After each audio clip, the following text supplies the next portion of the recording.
Yeah, the setup looks like the V for February is not Valentine's, but violent rally. And I think there's a couple reasons for that. One is that we know retail sentiment got so negative that it was the worst since 2013. But the last six times it was this negative, 6 out of 6 times the market was higher 3 months later. So I think we're in a easy sort of risk reward for the month of February.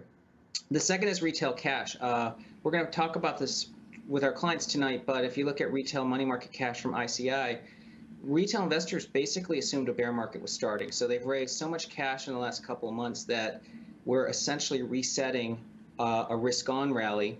And the third is, I mean, this is anecdotal, but I've been at a couple conferences over the past week. I didn't find anybody bullish. So I think when institutional investors are cautious, retail basically priced in a bear market and their sentiment's the worst in 8 years, you could have a huge rally.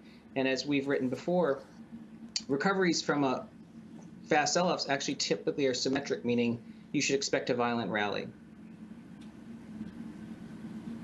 Tom, it's Karen. Thanks for coming on. We always appreciate having you. We know we like acronyms here. Yours is BEEFF. One of the Bitcoin is part of it. How do you see, when you say Bitcoin, are you using Bitcoin itself or are you using cryptocurrencies in general? And where do you think Bitcoin's dominance in that spectrum is?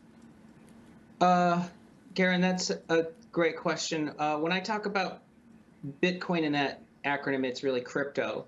But I think Bitcoin, Ethereum, and really a couple other layer ones blockchains are important core holdings. But the reason I use Bitcoin is it's the most liquid. I think it's also the safest from a regulatory perspective. And we know that in February, there may be some executive order coming from the White House, and I think that might make Bitcoin look a lot more appealing. So, Tom, speaking of these sort of V-shaped bounce backs, we were just talking about the ARK Innovation ETF, and I'm wondering if you also see the sort of violent bounce back for these names that are just absolutely bombed out. And I know you're not an individual stock picker, but names of this ilk.